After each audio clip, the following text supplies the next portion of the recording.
I've got some great illustrators working for us, and I know that my daughter would have really enjoyed these when she was little. I know I would have enjoyed them, and they were the best parts of my dance classes, and they're things that I looked for when I was teaching dance. I looked for these things and I didn't find them. So I'm making what I wanted. 20 years, 20 more than I guess now, 20 years ago. I wish I could time machine myself back in time and give them to myself. I would have been so excited to have these for my dance classes and things.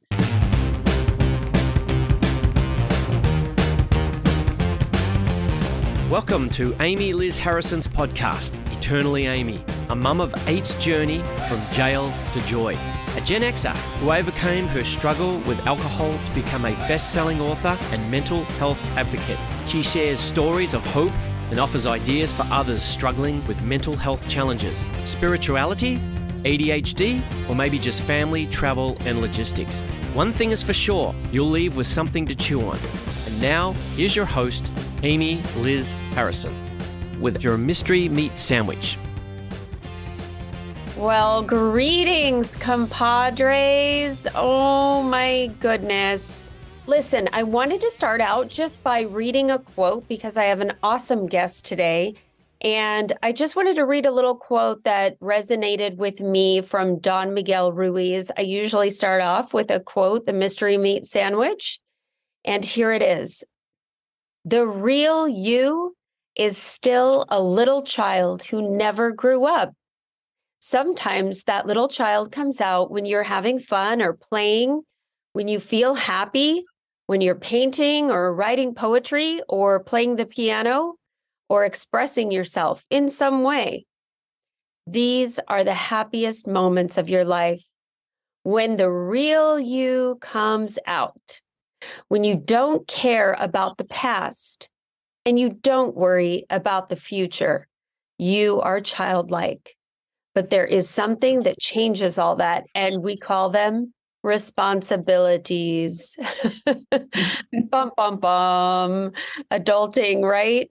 And, that's the big challenge, I feel like, is for me anyway, to get back in touch with that inner child and the one who is free to play and express herself. And I forget to do that. And so that's my challenge for today that I'm taking on.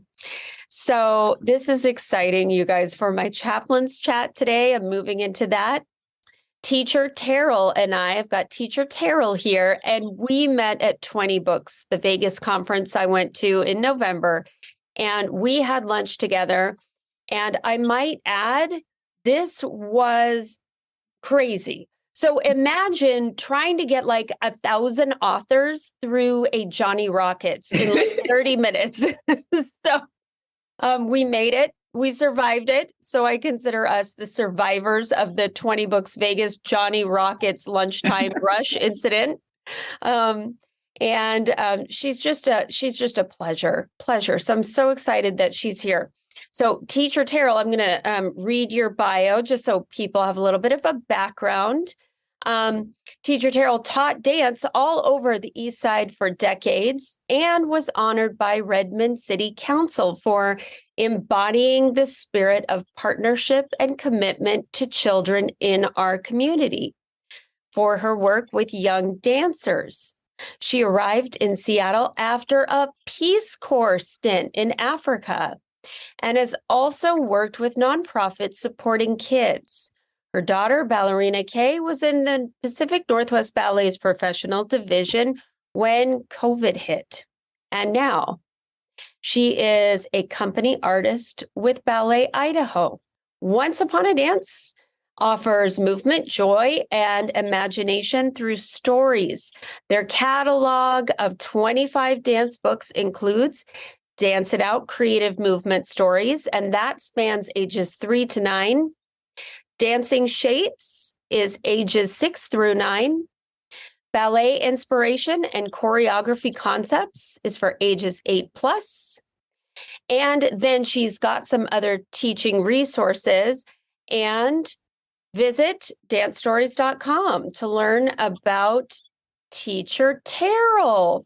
Oh, and you can follow her on once_upon a dance on all, is that all social medias or just Instagram, Teacher Terrell? We're Instagram and TikTok there as that handle. And then you can find us on all the platforms in various ways. But we're out there. You might have to look though. I love it. Okay. So thank you so much for being here. Thank you for having me. Oh my gosh, of course. And I was just wondering, how did you first hear about the 20 Books Conference? The 20 Books Conference was a bit of a leap of faith because I was a dance teacher and now I'm an author publisher, and I've had to learn everything I know in the last 2 years. So everything is I didn't even know if it was legitimate. You get these emails and you have no idea. And I signed up early and I was like, well, I can cancel it later. And it turned out to be this amazing conference. Oh my gosh, it was like the best thing. And it was just what I needed. It was there were so many pep talks, and you can do this. And, you have the expertise in your field, so you can learn how to do the books, and we'll give you all the tools. And it was amazing. And we connected with all the people, and it was great to meet Amy. And then we were like, we're Seattleites. So that was super cool. It was just so much great energy, and I'm so glad that I did and went forward with it. So that was really cool. And I also, before I forget, that quote, oh my gosh, that's so wonderful. I love the part about being a child, and I am definitely making these books and creating them for little Terrell when she was in her room, and I was reading that very young dancer book and any books I could get my hands on, which wasn't a lot. But I would have loved these books that I've made. I would have, they would have been page worn. They would have been tattered and shredded kind of thing from their use. And I really embraced that quote. Loved it. Yeah. Thank you so much. Were you an avid reader growing up? I wasn't super, I'm really slow. So I'm a very slow reader now, but I had certain books that I memorized. So there were a lot of books that were very well loved when I was a child. And then my daughter was just a voracious reader. So we read a lot of books and a lot of picture books and, all the kids' books. And I would go to the library all the time and bring back the haul every week kind of thing. So I did read a lot of children's stuff with her and my son as well. And then how did you get the idea? Well, okay. I actually just would love to just give you the floor and then have you unpack for us as much or as little as you would like about your story, how all of this came to be, and then how you got the idea like, hey, I could write some books about this.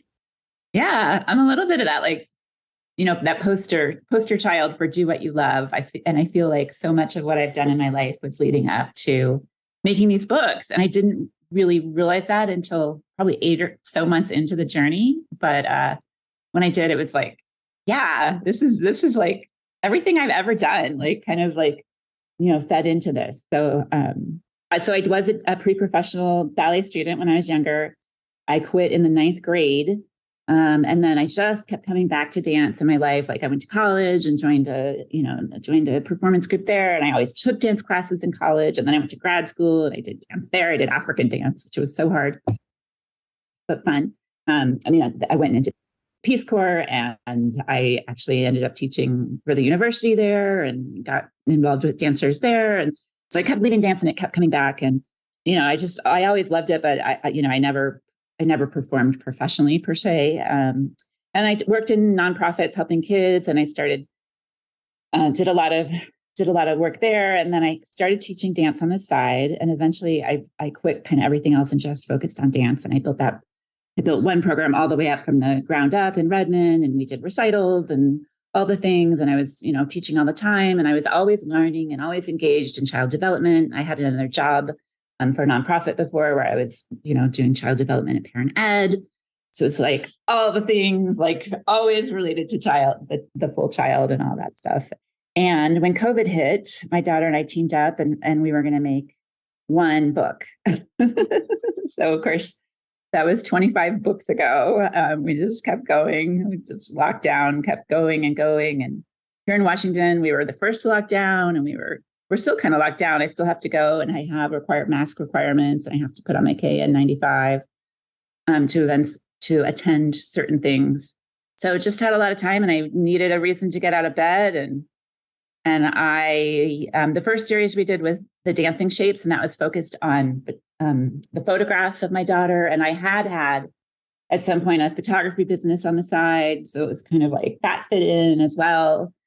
So those are all based on photographs. And then I kind of looked out and around, and and I was learning InDesign at this point, and publishing, and kind of all the things, and so many YouTube tutorials, and all the things out of a dance teacher's wheelhouse. But anyway, so we made that book, and then started looking at where to find illustrators, and made our storybooks, our Dance It Out stories, which are super fun. And a lot of my energy now goes into those, because I think those are really popular, and they're really lovely. I just adore them. They're beautiful.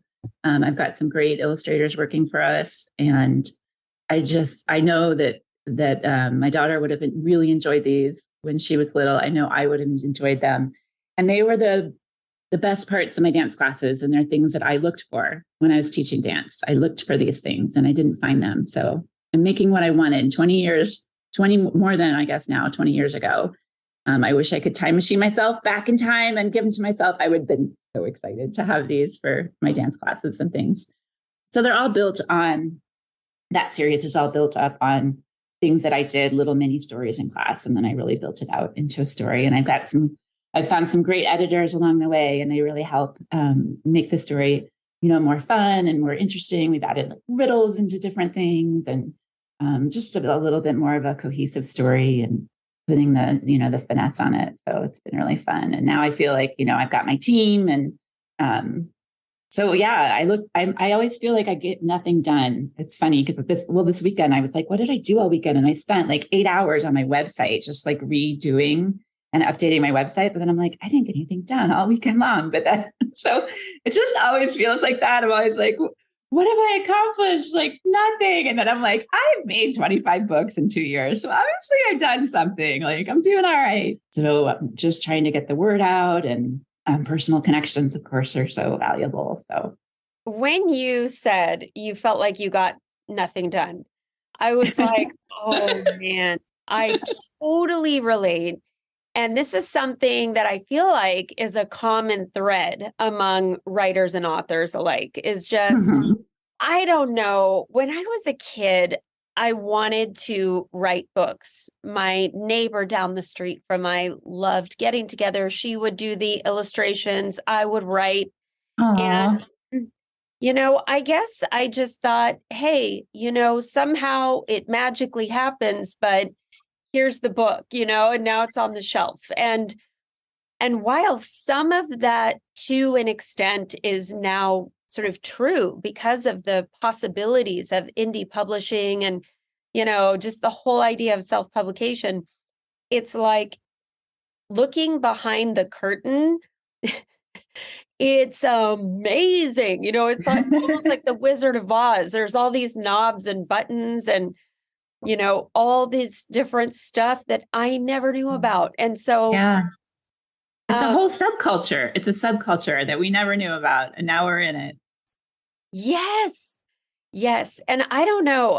My next question for you is on the tech side, I'll call it. I mean, I always say that for me, I feel like, raising kids, being at home for 20 years and then coming out of that, is like coming out of prison, like with my bag of stuff. I just have no idea how to function in the real world anymore.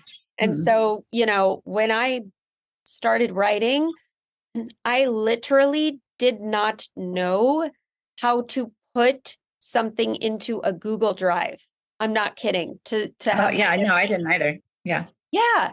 And so I'm just wondering, were you tech challenged like that? And how did you figure it out? How did you chip away at Oh all my these gosh. different things? Everything is like that. I actually, I'll tell you really just funny story is I just feel like that all the time. Like everything is like that. And, I just keep moving forward, and everything I learn, I'm like, well, now I know how to do that.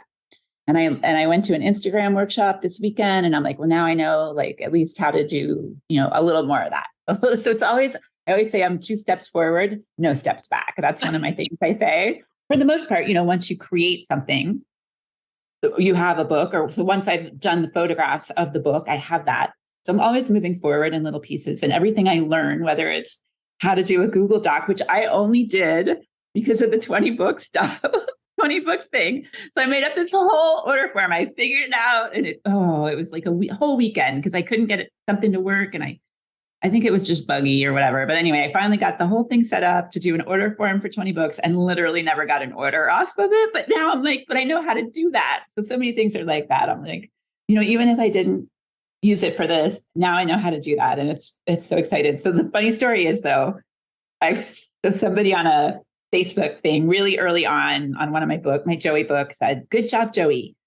And it was kind of a weird thing because it was someone I didn't know. And it was just like, are they trying to be like funny or mean or like, I didn't know, but I was like, I'm going to take it as a compliment, so now like anytime I do something and my family has actually started doing it too, I go, "Good job, Joey." Like, it's just like, good job, like, because I just need that, like, this was hard and I figured it out, and thank goodness for all these people putting out content about how to do it. There's Evie Jones Children's University. She does like weekly videos, and I watch those, and Julie Broad, and I watch those, the book Broad, and Dave Chesson. So, and then a lot of these resources, I didn't find right away. So there you go. Now you're ahead of me. Anyone that wants to do a book, I just gave you like the things that you need, like that I looked for months before I found. So, yes. But yeah, it's just everything. And in InDesign, there's so many little, I'm like that now. I used to watch I know you can't see my fingers on the podcast, but I used to watch the YouTube videos of how to do InDesign, and they were like, they're doing all the shortcuts with their thumbs and their fingers and the like different things. And I'm like, I can't even see like what you're doing. Like, and now I do that. Now my fingers are flying and I'm doing all the things. And so anyway, yeah, it's a lot, but there are people out there to help, and there are Facebook groups to support you and whatever. So if you have a question, you can go on there, and there's so much on the YouTube with tutorials about how to do things. And sometimes you don't even know like what you need to do, but you just figure it out. So yeah, just start writing, just start doing it. And then you can figure out the rest later. And you're always, I'm always learning, and that's great as a 50-something-year-old woman to just be learning all the time. Like, great. It's good for my brain. It absolutely is. And you touched on something that I just think it's so important, which is, if you have a story inside of you, or a story presents itself to you, whatever happens, right? But you, feel compelled to share something in written form and put a book out. It is entirely possible these days. And I think the tendency at least for me, okay, is to hear like all these complications of things, and like Teacher Terrell, I'm like terrified of the whole, like the Amazon stuff. And, it just freaks me out thinking people can steal your book and get your account shut down and all this. I would let that keep me from writing the book. Like, I would let that just completely block my creative process. And I love what you said, because you said like, the rest will figure itself out. And that is so true. I mean, and it's true in life, right? Like, we just need to kind of walk forward in a direction that we feel is on our heart. And like the pathway just kind of appears. It's like in Indiana Jones when, he steps out in that leap of faith, and then all of a sudden the bridge like appears, but he was terrified. Mm-hmm. And I love your story because, just taking that fall and just kind of free falling into the mystery of the path. Well, honestly, it's a little bit more like you got to go find the stupid rock. You know what I mean? And you're like digging for it, and then you like put it in front of you, and then you step on it, and then you're like, wait, there's no rock here. All right, hold on, I'll be back. Like, all right, let me take like 3 3 weeks to go like dig around and try to find the rock. Oh, here's the rock. Okay, right. So it's a little bit more arduous than that as an indie author. At least that's been my experience, but still. That is absolutely accurate. Yeah. But yeah, I really want these, and I'm definitely less like I was in a hurry, in a rush. I need to go back and look at some of my earlier work and really, take a little bit more time, honestly, with them, because the later books are a little bit better. Everything gets better. Every book I do, it's better. I know more. I learn more. I'm always learning, like I said.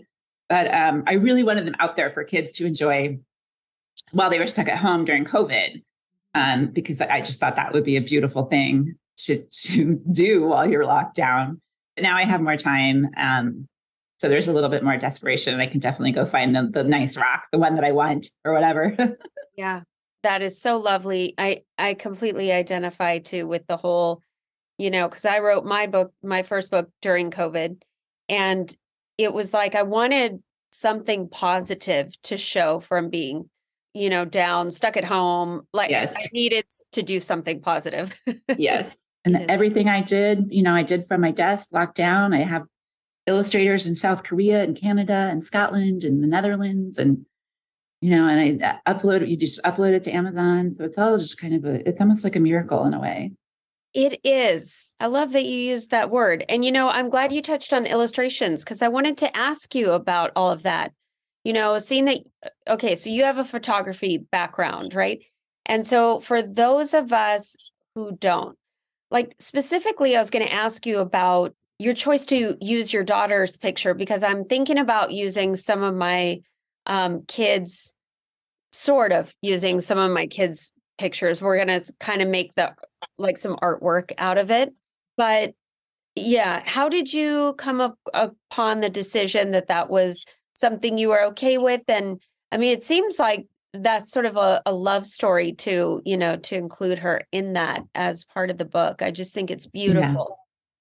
It is a huge internal struggle of mine, definitely, like putting her face out there. And the first series is actually, she is silhouetted. And, we do call her Ballerina Kenora, she was named Kenora after coronavirus. So it's a little play on that. Wow. And for a long time, I really tried to hide her identity and not put out where she was or anything like that. But it's just so hard. It's hard these days. So I've kind of embraced and accepted that it's out there, and I'm hoping for the best. Mm-hmm. But I get to look at her face all the time. When I'm editing these photos, I just did a series of photos. She had a little bloody foot, so I had to spend a lot of time with her correcting her bloody foot. And then I always take off. She has this very sweet little tattoo. It's an egg, and it's because we always called her a good egg. And so she got a little egg on her ankle, and I always remove that, just because that's not something I want kids to be like, what is that? And whatever. But I get to see her face like all the time, and she's beautiful, and she's got such a kind soul. She's just she's better than me in every way. I always say she's like, version 2.0 of me. And like, even now she's, I'll get all upset about something. She's like, it's fine. She's just one of those very calming people who are, I used to think she was really lucky when she was younger. I'd be like, man, you're the luckiest kid ever, because everything she did, they were like, they're such a lovely group. They're so kind to each other, and this is the best class we've ever had. And I just adore these kids. And so it was always like that everywhere she went. And actually I realized, like, and then my son came up behind, and I was like, oh, they must say that to everyone. Well, they never said that about like his class or anything. So I was like, oh, that was a genuine thing that people were telling me, that, what a lovely group of kids. And I finally realized, like, I think she's bringing it. I think she's, trickling that kindness out. And I think it's having an impact. Because it's always been like that everywhere she's been. So I don't remember the question, but it was about, yes, it was just about us. We have a lot of fun with we do our photos, we laugh together. And of course, she reads the books. I do most of the work. I joke I'm going to be old and have dementia, and I'm going to think I'm Ballerina Kenora. So I write most stuff in her, in her voice, and then she's helping and she's looking at it. And of course, she is the face of Once Upon a Dance. But yeah, we make a good team. And how fun to be able to, that's like such a special project to do as a mother and daughter. It's so beautiful. And yeah, it warms my heart. I think a lot of us, long for like more time with our kids, or sometimes we look back and go, gosh, what if I really had made those weekly dates, with my kid work out, or I really stuck to it, or so I Mhm. think it's just such a beautiful thing that you can do with your daughter. I mean, I admire it. Such a great Yeah. idea. And Yeah. she's such a good sport about all of it. She's always, just willing to do it all and willing to do it with a smile. And I really enjoyed too her growing up, because a lot of times I take class, in the back of the room with her or whatever, and she was always happy to have me there, in the shadows, kind of thing. So that was always really special. I love it. And so you mentioned you have illustrators in all those different countries. And where did you where did you meet them? How did you get connected? Yeah, I know. I look back and I'm like, well, now I literally have a wait list of illustrators. And it's so funny because at first, I was looking and I was like, I don't know how to find an illustrator. Like, how do I find these people? Like, so my first one actually came um through, and some of the resources I have, I've got a couple editors from Reedsy and things like that. And I still use Reedsy occasionally. But one of my first illustrators I tried came from reedsy.com. And then I just was looking at different things and looking, searching hashtags, illustrator hashtags and things like that, and groups. Yeah. For illustrators. And so I was looking at people that were promoting themselves on that. And then it's kind of crazy now, because I remember how hard that was. That's another thing, it was just so hard at the beginning. And now I know exactly where to find illustrators now. So it's just a matter of finding the places and connecting with people that way. I said, so the Dance It Out books are illustrated, and then our older series is also illustrated. And I said for that Dance It Out series, they were all like a performance for the imagination stage. And I wanted every book to have a different illustrator. I wanted them all to have a different feel. I do different layouts and fonts and things, so that there's a awareness of kids to have, the different aesthetics exist, and to get an appreciation for that as well. And so they all have a different feel, which makes so much more work than if you think about, like, if I just had a template, I could like pop them in. I'm not sure if I would do that if I had it to do over again, knowing that I was going to make, 21, I think is what I've got in process now, 21 of these books, and have to do different layouts and fonts for everyone. But I wanted them to have a different feel with the illustrators. We say it's different. You're going to have different choreography and different costumes and different backgrounds and different sets. So of course the book should be different. But I loved my illustrators too much. So sometime around, but like 7 or so, I think I have a team of 8 illustrators now. So I have gone back to illustrators, and they've done multiple books for me because they're lovely, and I enjoyed working with them and connecting with them, and still wanted them in my life. And then our older series, it's called Dance Dance is our debut. And then we're working on Falling into Dance.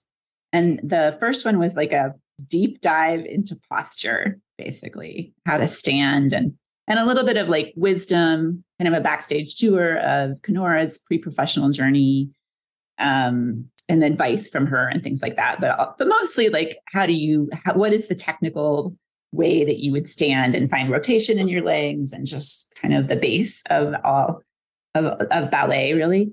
And I was like, this book is so boring. Like, but there is a group of children who will love it and be like eating up this technical information. But my illustrator, Stella, just made it so like, it's funny, it's entertaining. It's got this silly little kitty cat, ballerina Katina, who's always doing something wacky on every page, and it's just really lovely.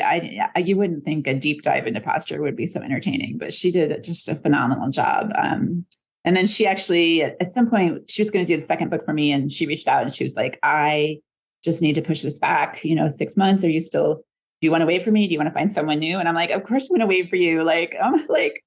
So anyway, I was so concerned she was going to cancel on me, and I was going to have to, have a new illustrator continue with the series. And I was like, no, And I'm like, 6 months. I'm like, yeah, we're in it. We're in it. So yeah, she just started working on that. And, it's been a long time waiting, and I can't wait to see what she makes. It's going to be great. That's amazing. And my editor, Becky, loves that book, loves it. That's one of the ones she got from you at the conference.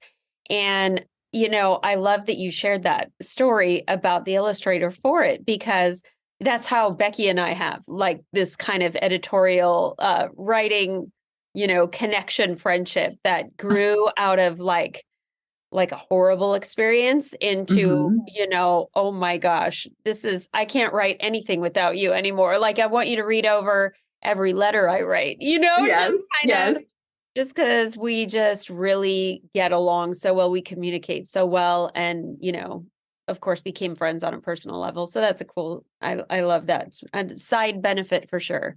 That's really nice. I love my editors too. So what is next for you? Do you just plan on continuing writing at this point? yeah, I know. I'm like, I need to slow down a little bit on the writing production so I can focus more on the distribution side. And, I really want to get like a direct line into dance bar stores and things like that. So yeah, I have to go learn that all. I don't have that information. So that was one of the things I was hoping to kind of figure out from the 20 books, the next path of how to do this more efficiently without the print on demand. And, there are a lot of print issues with Amazon in particular. They'll send a half a book or a book and a half or a diagonal book, things like that. So I would love to get a little more quality control in there. That's what's kind of on the like way down the road right now. I'm just trying to get these books out. So, well, and, I think that brings up another thing that's, kind of like, there's just so much personal growth in all of this too, because, as authors, we're not good at like pimping ourselves out. So the first thing that comes to mind, at least for me, is not, oh, let me go swing by, Mercer Island Books and like introduce myself to, the owner and whatever. Like, no way. That's not my jam. I say that now. Look, in a year, I might be doing it. I don't know. Right? But it's hard because there's so many little things that are so far out of my comfort zone. So it's this constant, learning. Exactly. I can so relate to that. Oh my gosh. Yes. So yeah. And I'm just starting to do that. I'm just starting to like, go more places. I'm on Instagram. I just finally put my face on Instagram because for a while I just wanted to be in the shadows, but I'm getting more out there. I'm going to bookstores. I reach out to a lot of media places, and, it's funny because I was probably like reached out to this like local little parent resource thing, like 7 times. And then I'm always like, hey, it's me. Here's my next book. Like, I know you've never actually written me back, but here I am again. Like, and actually, so this time, and it was probably the 8th or 7th or 8th email. And she wrote back and was like, yeah, let's make something happen in 2023. So I was like, what?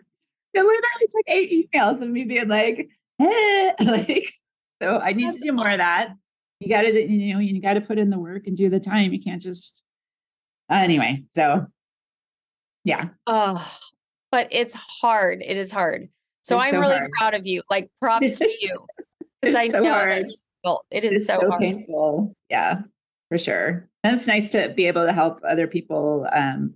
I'm now taking on a couple like collaboration authors. So I've got 4 or 5 authors where I've taken their draft story and made it into something. And then we've added movement into it and added the Kenora photos and instructions and things like that. And that's really fun because then I can be like, this is this amazing book this person, wrote. And rather than like, I'm amazing and you should read my stuff. Like, right. Yeah. So that's nice. I love the partnerships and collaborations. That's really fun. And we do, we donate all of our royalties to nonprofit partners. So that's kind of a fun part too. That's incredible. So great. And how do you choose the partners? They're kind of based on the book. Okay. So like the cats is the cat one, and that goes to Paws, which is animal welfare. They have a wildlife shelter and animal adoption services in Seattle. And then we have the Grumpy Goat, and that's based on my 4 cats, kind of their weird little personalities. And all of those goats, not goats, sorry, all the cats came from the Humane Society. So our nonprofit partner for that is the Humane Society. So that's really nice because then, and it has pictures of our cats in it and everything, and their backstory. And I had an elephant one that goes, the royalties go to the elephant sanctuary in Tennessee. We have one that's kind of all about taking control of your own emotions and finding that peaceful calm within you and doing something about your funk. And the royalties for that go to the Together Center in Redmond, which is all about like helping people with their social service needs and getting them housing and getting them, set so that they can take control of their lives. I have one that's about kind of teaching herself that goes to a college. I have so they all try to tie in. There's one about like a superhero squirrel, and that one goes to Animal Defense Partnership because they're kind of superheroes for the animals a little bit, and looking out for them and taking care of them. And then of course we support a lot of ballet companies as well. So some of the more balletic and dance ones go to different ballet companies around the US. That is amazing. Fascinating. Like what a cool full circle, all encompassing. I mean, first of all, it doesn't surprise me knowing that you did a stint in the Peace Corps. Makes a lot of sense to me that you are very service oriented, that you have that kind of heart. So that's beautiful. Thank you for doing that. And also, as you were talking, it seemed like, gosh, this is actually like, it is the perfect way to wrap up this podcast is that your heart for service and giving, right? I mean, that's how we kind of get through these tougher things, these challenges that we face, right? Mm-hmm. Like the Amazon challenges, like all of the, new things that you and I have to learn as a different sort of, as Generation X, trying to navigate this space and these technological nuances. And it really, actually, it brings me back to the quote from the Mystery Meat Sandwich, which I feel like I will read to tie it up with. And then I'll just ask you if there's anything else that you want to make sure that you share before we sign off. But here's the quote again. Okay, it's Don Miguel Ruiz, by the way. The real you is still a little child who never grew up. Sometimes that little child comes out when you are having fun or playing, when you feel happy, when you are painting or writing poetry, or playing the piano, or expressing yourself in some way. So this is like the writing books part, right? Yeah, for sure. These are the happiest moments of your life. When the real you comes out, when you don't care about the past and you don't worry about the future, you are childlike. But there is something that changes all that. We call them responsibilities. And so, it's like, that's like the nuts and bolts stuff, right? The challenging kind of like, oh my gosh, I have to figure out what's BookBub? What's this? What, where do I find that? How do I write a press release for this, that, whatever. And, it's like, that's life, right? Like we need both, right? It's yin and yang. And if it were all fun and games, like we probably would have like so many titles published. It's ridiculous, right? But it's not easy. And it's, this constant thing I find as I age, even it's like, oh my gosh, well, I didn't know that was around the corner. Okay. Mm-hmm. And, and it's not, I guess my point is it's not a linear journey, Mm-hmm. So, Teacher Terrel, is there anything that you want to make sure we kind of touch on before we wrap up? Just so the books are just really beautiful. And I love, part of what drives me is that the books are so positive about dance, and there's so much negativity. And I feel like I grew up with so much media, the TV and the movies highlighting the mean girls or the unprofessional girls or the promiscuous, whatever. Anyway, just all the drama. And I love that we're creating something that's so positive, because I feel like I didn't get a lot of that when I was growing up from the media. And so that's really important to me. So the books are really important to me. And I love, personal connections are great. So if you know anyone that would enjoy them, I should say, actually, for teachers, the books now most of the books have a non-pronounced main character. So you're acting out this story. It might be Frankie's wish, and Frankie could be a girl or a boy, which is such a great thing for teachers. So kindergarten teachers or preschool teachers or first or second grade teachers, can use these in the classroom, and they work really well. So if you know anyone, let them know about us. And we are at the Danceware Center in Kirkland and Kirkland and Renton, and a few bookstores here and there. A lot of bookstores kind of carry one book. So unfortunately, best way to get them is through Amazon. I know, I wish I need, or that Danceware Center. But anyway, yeah. So reach out, and if you have questions, I'm always on Instagram, like every day, at least twice a day. So if you're a wanting to be author and you have a question, feel free to reach out. I'm there, and I'm happy to support other people. And I do answer a lot of questions for people at this point, just because I want to pay it forward. And yeah, thank you so much for paying it forward. You're even further paying it forward. You're like ahead of me in the paying it forward. You've gone like all the way up there, and are doing this really reaching back. So thank you so much, Amy, for having me. And it's my pleasure. And I want to go see you in Vegas again. Yeah. I know. Good. Are you going to plan on going back to the conference? Yeah. Great. Oh, good. I'll be there. So awesome. Well, Teacher Terrel, I think you're amazing. Thank you so much. You're such a delight. You're doing incredible work, and I am very grateful for your time today. So thanks for coming on. Thank you so much. Thanks for having me. Thanks for listening, everybody. Absolutely. And remember, listeners, to be kind, rewind, take what you like, and leave the rest behind. Thank you so much for listening to Eternally Amy. Amy Liz Harrison is a best-selling author, speaker, 12-step coach, meditation teacher, and recovery advocate. To find out more, please visit amylizharrison.com. Keep up with Amy on all platforms by following @AmyLizHarrison. Please subscribe and review this podcast. It means so much to us if you do.